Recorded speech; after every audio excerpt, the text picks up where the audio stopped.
I just want to highlight something. I want to address something first of all to the young people who are being pressured into getting married. I just want to say just a couple of things to you guys. It's not the solution to all of your problems, but at least I'll highlight some things. First and foremost, the relationship you're getting into, you don't go into a marriage thinking you're going to get divorced. You go into a marriage because this is going to be the next half of your life. This is a lifelong commitment. This is the next 50, 60 years of your life. It's not a light decision. A lot of times all you think about is the marriage ceremony, the party, making your parents happy. That's right now. What about 10 years from now, 15 years from now, 20 years from now? Because this one decision decides the direction of the rest of your life.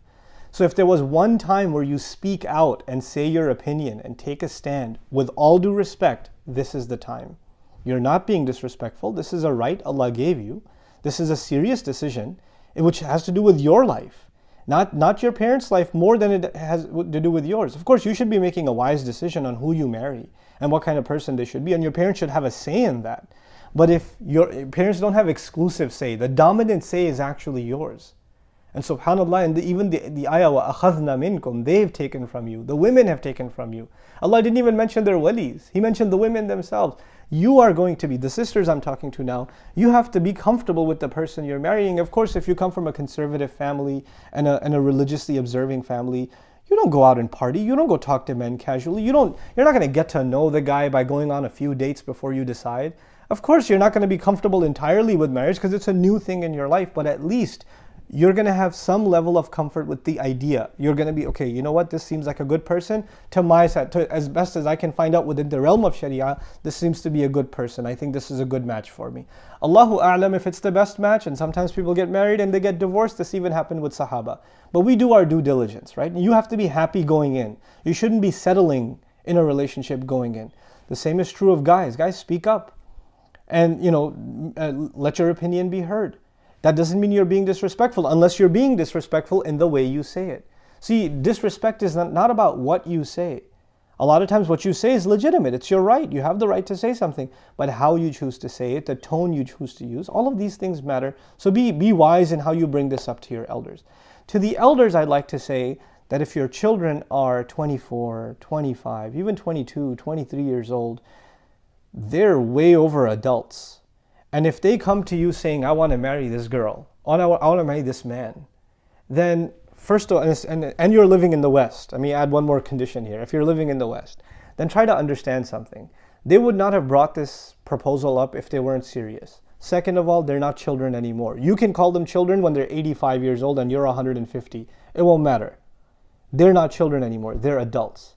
And this is not a kid going to a toy shop saying, I want to buy that toy, but get me an Iron Man action figure. And so you just yell at them and say, no, that's not for you. Buy the Ninja Turtles instead. No. This is not the purchase of a toy. This is a life decision. And these young people, you should discuss this decision with them. But for a lot of you parents, when they bring up a proposal, you're like, no way. Are you kidding me? And it becomes a matter of pride that your child chose a person, not you. Look, you brought them into a Western society. They're mingling with men and women all the time. The fact that they may have found somebody, maybe not in the most acceptable means Islamically, but it's already happened. They already like somebody. They're already interested in marrying someone. And you shut them down and you say, no way, this will never happen. This is a matter of our pride. This is a matter of our religion. Well, there are so many other matters of your religion where you ignore to teach them properly, where you ignore to provide them a healthy environment. And now you're getting angry at them for, making a choice or even suggesting a choice. At least consider the choice. Become more open-minded about the possibilities. The world around you has changed. The way you got married, the way even, my parents got married is a different time. Those norms, those standards, cultural standards have changed. The world around us has changed, So we have to be open to the choices that our children are making. Look, if you're sending your son to college, you have enough trust in him to send him to college, to let him work in a non-Muslim society. If you're sending your daughter to school and she's getting an education in a non-Muslim society, you trust her enough to send her out into a cruel, corrupt world, and to survive and uphold her values. So then you have to trust her enough with her decision.